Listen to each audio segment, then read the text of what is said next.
All right, guys, so I don't normally send out these videos, but I'm getting planning forms in and they are still not where they need to be. So I am going to offer you a few um, pieces of advice moving forward.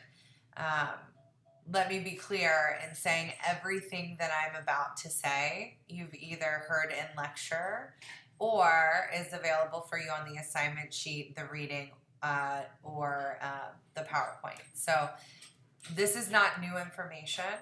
Please make sure, special guest Huckleberry, please make sure that you are utilizing your resources before submitting work. So number one, your speech is required to focus on a specific event in history. Now that could have happened a week ago. You got it, sister. Let me see. It could be a specific event in U.S. history. Hey, let's play something else. A specific event in U.S. history. It could be modern day. It could be sports history. It could be pop culture. You could look at political things. I created a listserv for you with a ton of options of events. Okay, so what this is not is about an ideology. That wouldn't work.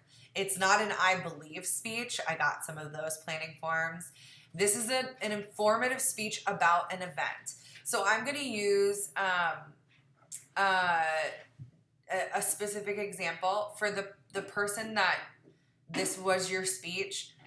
I'm not calling you out. We just had a conversation today and it's an easy example. So instead of doing inmates on death row and how some of them are innocent, talking about that concept holistically does not work for the speech. However, talking about a specific case in which somebody was on death row and they were innocent and either they lost their life or there was an appeal and they got off death row, that is applicable. That works for this speech. There has to be a specific event, right?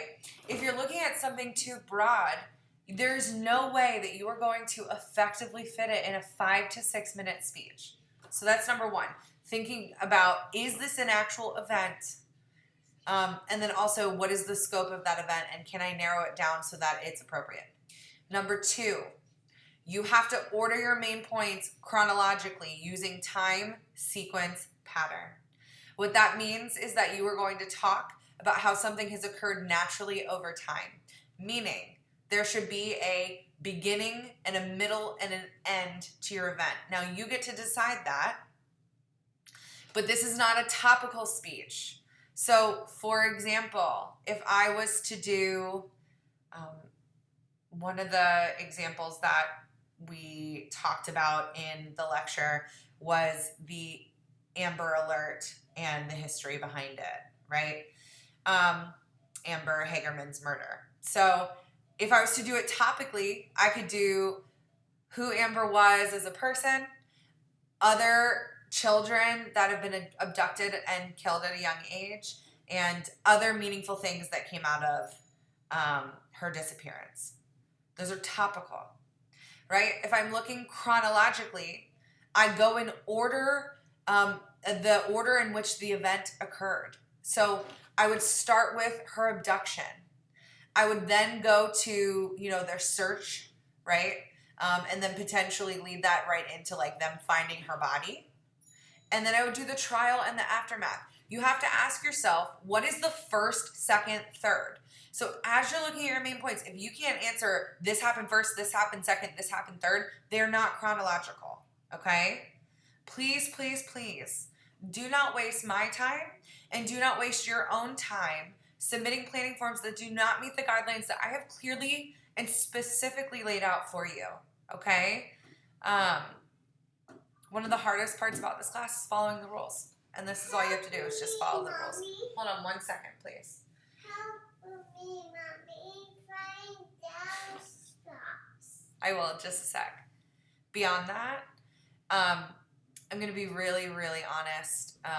It is both exhausting and incredibly frustrating to have to repeat the things that I've taken a lot of time and effort out to put together in a really thoughtful way, both in lecture in your assignment sheets and in the PowerPoints. So that is weighing on me in this class and my other public speaking class as well.